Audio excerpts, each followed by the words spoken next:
Morning. So why am I out here showing you frost? It's because it's a warning. So many of us want to get our lawns going quickly, and sometimes that can be a big mistake. And you need to understand the 3 zones for your Bermuda lawn. It's very important. I did a video about this. I talked about the dormant period, the transition period, and the growing season. So that's what we're going to talk about today. I just want to warn you because you have to listen to what I say and not what I do. I have to do things usually about 2 weeks early and put it on video so you guys can understand what you're doing. So I'm probably coming out a bit early. I am coming out too early with a growth fertilizer. But I'm going to put it on video and I'm going to put it on my lawn, just like I did my scalp probably too early. So let's talk about that. Let's talk about what you should use. Oh man, I am so cool. I gotta wear my shades. Man, that sun is bright this morning. So it's about 8:30 in the morning and it's only like 34 degrees. We had a frost. This is not the time to be putting down a growth fertilizer. I can't stress that enough. And you have to vary this based on where you live. That's really important. But I did a video, and you can go to our website. In the description below, I always link to our website and any of the products we're doing. Anything we're using is in there. The Bermuda Lawn Guide is in there. And you can find the videos that I've done. You can just search and they're all up there. But I talked about the 3 zones. We talked about the dormant, the transition, and the growing zone. So I think a lot of people make the mistake of going out while your lawn is still in the transition zone and trying to wake it up early. I see that a lot. I hear people talking about using a spray fertilizer, a strong spray fertilizer to get a green faster. Let's make this lawn go up green faster. Leave your lawn alone. That's not what nature wants to do. You really have to look at and understand your forecast and where you are. So if I'm still having temperatures in the 30s, that's not a wake-up time. That's not a growing zone. Your growing zone starts when you consistently have days in the 70s and maybe lows in the 50s. That's when your lawn is really going to go leave your transition and start the growth period. That's when you can do your scalp. After you finish your scalp, like I did the other day, you can come out and do a light spray of pre-emergent.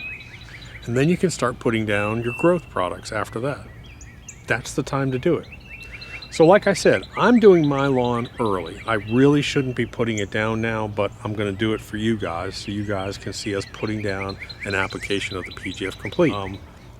Yesterday we came out here and I dumped down a huge amount of Humichar with the tow behind spreader. We put a ton of Humichar out here. And today I'm going to be putting out PGF Complete. Now I'm mimicking what you should be doing once you enter into your growth zone. But I want to also talk to you about a trick about watering products into your lawn. So I'm coming out here and I'm putting down several different products. So I got spray pre-emergent, I've got Humichar, I've got PGF Complete, and I also put down some granular fungicide on my front lawn.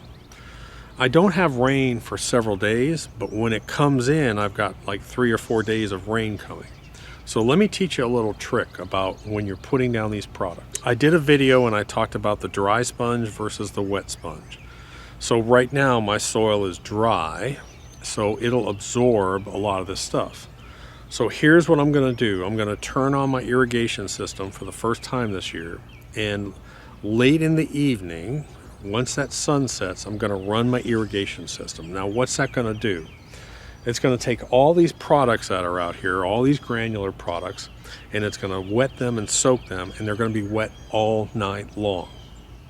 So they're going to sit here for 12, 14 hours, and they're going to sit here in this damp, wet environment. They're going to really break down. They're going to really dissolve. The next morning, I'm going to come out, and I'm going to run my irrigation system again. And what is that going to do? It's going to take these products that have been breaking down out here all night long and drive them down into the thatch and down into that soil. So I'm sort of pushing all of these products into the soil before my rains come. If I wait for my rains and I get real heavy rains, they may not have time to break down. Do you understand that? So this is a little trick that I do with watering. I wait for a period when I know I have a dry out. I'll put out all my treatments, and then I'll come in and I'll let them sit overnight wet. then come out the next morning and drive it down. And I may even come out the next morning and drive it down again. So I'm starting to water, even though I have rain coming in, I'm going to be watering some to sort of push them into the ground. So today Ryan's coming over, my son's coming over. We're going to do a PGF complete treatment, which is too early, but I'm doing everything early this year for you guys. We'll do PGF complete. We did the humichar yesterday. We did the pre-emergent spray treatment. We've scalped, so our lawn is pretty much ready. I can also do a comparison. I'll show you guys probably in the next video the difference between my lawn and Barb's and the test patch lawns and different ones. I'll show you the difference of what we're doing. So anyways, it's going to start to warm up. This should be, knock on wood, hopefully, I'm hoping that this is my last freeze day, but March is so weird for us. I can't tell you how many people go out in March and plant their vegetable gardens, and then they get a 29 degree come by mid-late March and kill off your vegetable gardens. I've been there and done that once. I'm not doing that again. So March is weird. You can have these freeze events come in, and you just got to be careful about it. So anyways, let's get going today. Okay, so the one thing I don't like to do every year is I don't like to turn on my irrigation system because it usually ends up costing me money on repairs. The front of my lawn has an old irrigation system. The back is a newly installed, and the front, I think I've replaced every valve out there. So hopefully they're all replaced. I have on my back system, I have some drainage ports that I had them install so I could drain it out during the winter time. So I'm gonna turn on my irrigation system out front, which will fire up all of my entire system, and I'm gonna let that water blow out the pipes. Not many of you guys probably have that installed on your system. I do, thankfully. So anyways, spectacles, technicals, wallet, watch. Let's see what happens here. All irrigation systems are done differently, but on this irrigation system, if I go to where my water meter is near the street, within that area there's a shutoff valve. So I'm gonna go to the shutoff valve, I'm turning it on. I have a cap, then I have a valve. You can see that down there. I need to turn that. Turn the valve to open, you can hear it running.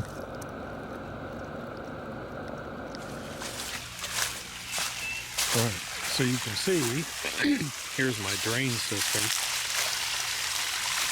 I'm sure I'll be able to turn this off. I haven't done this in a year. Let's see if I can remember. Now, one thing you should do is, I wish I had a stethoscope, because what you really want to do is turn on your sprinkler system and then go over to that main valve and listen and see if that valve, and hear if that valve is running any water, and that'll tell you if you have any broken pipes or any leaking valves. And I'm going to run it for 1 minute. Let's see what happens.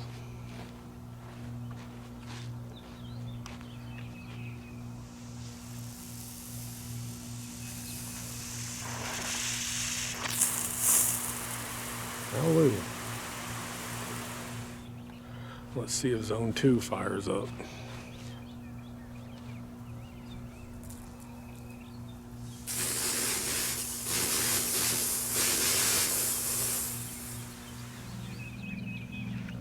Hopefully I won't get wet.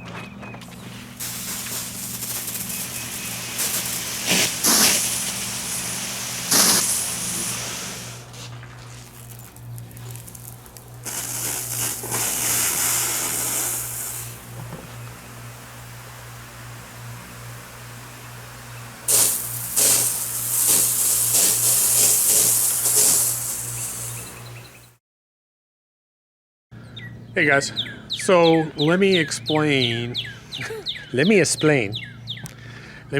I'm doing here. I don't let anybody touch my fertilizer spreaders. When I'm putting fertilizer out or a precise... Quiet! Damn birds. When I'm putting fertilizer out, I'm really neurotic about the placement of it. I want it to be perfect. And that's why I like to do it. Well, I'm gonna let Junior do it today. So what I have to do is I have to teach him how important placement is. So in other words, you just don't sort of just go back and forth and sort of guess. You have to be precise. So I've got some orange flags up, and what we're gonna do is I'm gonna try and demonstrate to him the mindset of how wide this fertilizer, how wide this spreader is going to throw this particular material, because based on the density, the particle size, it's going to spread a little bit differently. Also, a lot of times a spreader will throw heavier on one side based on the rotation than it will on the other. This one's pretty good. Now this is the one that I recommend. This is my favorite spreader. I had a smaller green one last year from Anderson's, which is at the beach house. But this big hopper one is super. That's by far the best spreader I've ever used. I love it for the money. So we're going to use that one, the Pro model, today. And I've got some orange flags, and let me show you. This thing will throw about 4 feet on one side and 4 feet on the other. So you can see I've got some orange flags here. So I want him to come down the middle here between these orange flags, assuming that that's the throw pattern. When he gets to the end, he'll turn and he'll aim between this next set of orange flags. Spreader is off.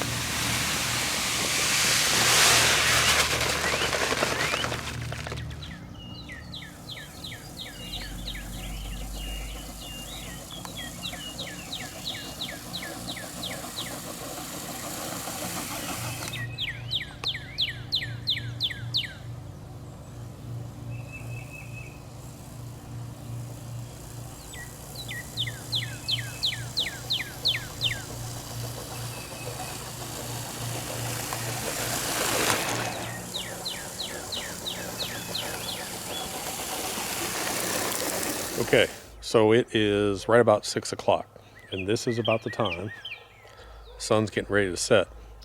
Something magical happens this time of night, and what is that? The temperature drops. And when that sun goes down and that temperature drops, you start to get a dew on your grass. That's when you have that external moisture factor. So that's when I'm going to run my sprinkler system. I do this all the time during the year. I wait for that sun to disappear, and you'll start to get that dew, and that's when I'm going to run my sprinkler system. And then tomorrow morning I'll come out, run it again, and push it down into the dry sponge. So let me come down here and just show you.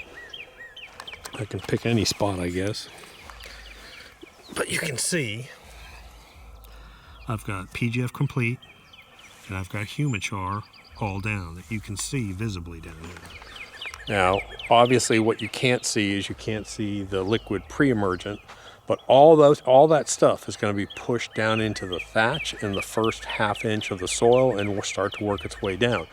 So if I do get any heavy rains, it's already in the soil, and that's a key factor. I really want to stress that to you guys. Really use that 10-day forecast and look at what's going on. So tomorrow, we came out here today, did a whole bunch of stuff. I trained him on exact spreader settings. I'm starting to teach him how to cut this green. So we took the green down, and it's not puttable, but we took it down a little bit shorter because now my frost days have gone. I don't have any temperatures in the 30s. The lowest temperature I'm seeing is 50 degrees. I'm gonna have a couple days in the 80s. Perfect. So we're starting to take this down some. So my yard next week will probably start to exit the transition and maybe start to enter into the growing phase. Again, I'm not trying to push it artificially, but I have to do this early for you guys. So anyways, this is a great little tip for any kind of treatment that you're doing. Wait for the sponge to dry out, put your treatment down, and then artificially water it in. And then when the rains come, it'll even push it down further. Hit that subscribe button and push like if you like it, push hate if you hate it. I don't really care. I'm too old. I don't care. I'll talk to you later.